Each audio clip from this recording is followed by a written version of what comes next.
Cette capsule, présentée par le Bureau du droit d'auteur, aborde quelques notions de base en droit d'auteur. La loi sur le droit d'auteur protège 4 catégories d'œuvres, à savoir les œuvres littéraires, artistiques, dramatiques et musicales. Parmi les œuvres littéraires, vous avez de façon plus classique les articles, les livres, mais pas seulement. Les sites web également.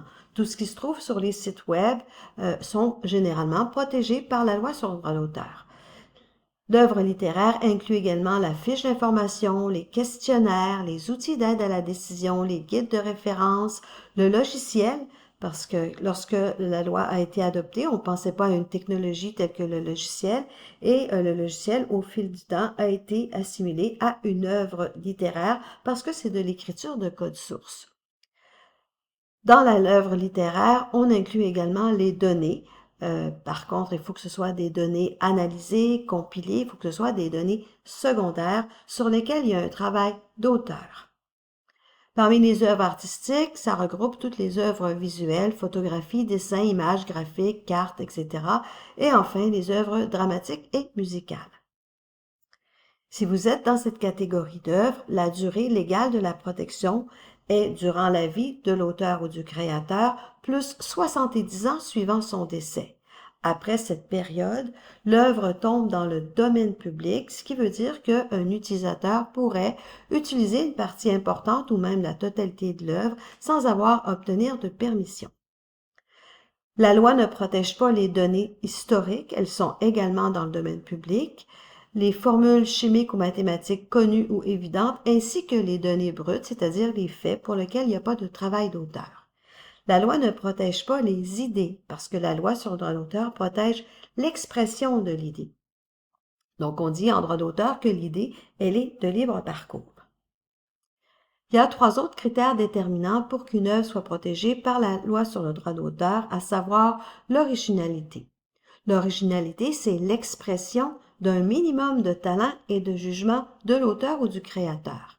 Par le talent, on réfère à des connaissances, à une aptitude, à une compétence, et le jugement, c'est la faculté de discernement, notre capacité à prendre des décisions et à faire des choix.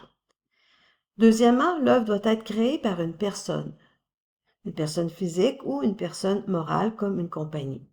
Et l'œuvre doit être fixée sur un support tangible comme du papier, une toile ou intangible comme votre ordinateur, c'est-à-dire que l'œuvre doit être exprimée pour être protégée.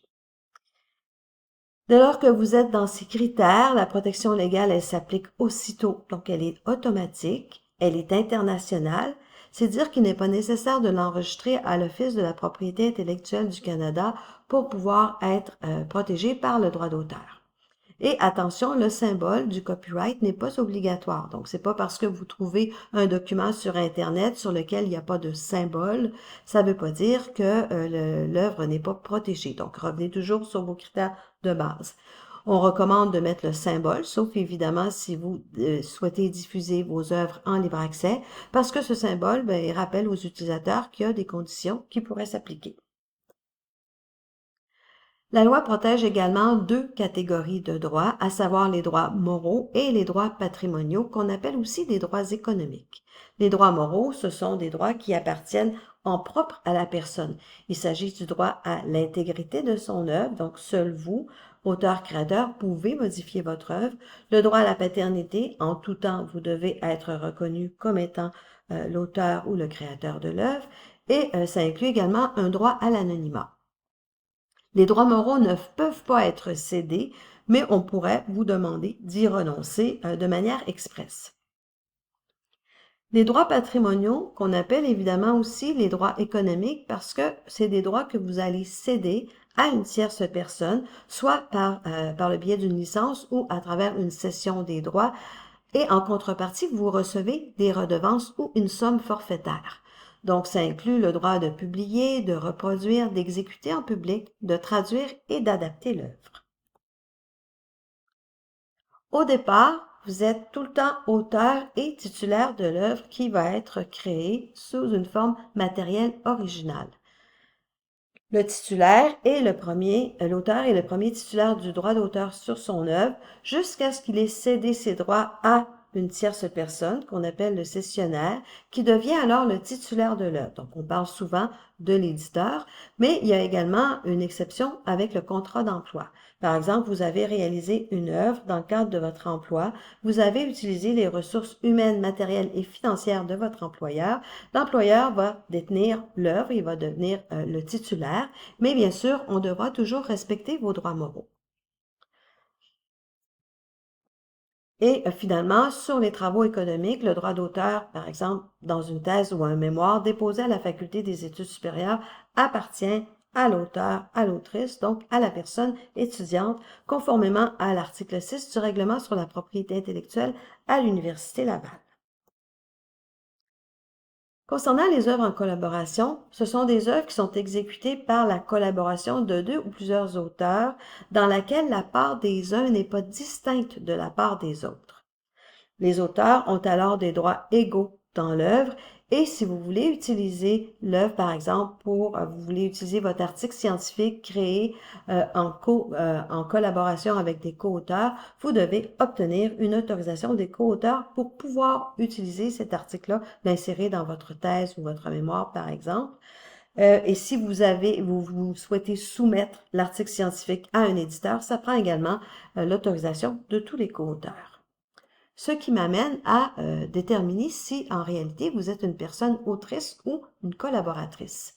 Il existe 4 principes directeurs qui font consensus parmi les éditeurs quasi à l'échelle internationale.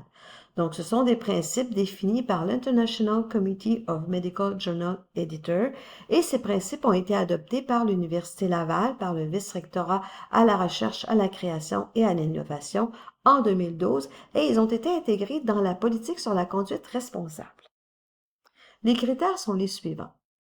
Pour être un co-auteur d'une œuvre, vous devez répondre aux 4 critères suivants, c'est-à-dire contribuer de manière significative à au moins une des 3 étapes suivantes, la conception et la mise en place du plan de travail, la réalisation des expérimentations ou la collecte des données, l'analyse et l'interprétation des résultats. Deuxièmement, il faut avoir participé à la rédaction ou à la révision critique du contenu intellectuel du document. Troisièmement, donner son approbation à la version finale du document. Et enfin, défendre les grandes lignes du document et le contenu qui correspond à sa contribution. Donc, la contribution substantielle à la matérialisation d'une idée pourrait faire de vous un co-auteur si vous répondez aux 4 critères. Les personnes qui ne satisfont pas à ces critères, mais qui ont contribué à l'une de ces étapes devraient être mentionnées dans les remerciements du document de l'œuvre. Pour toute question, écrivez à info@bda.ulaval.ca ou consultez notre site web.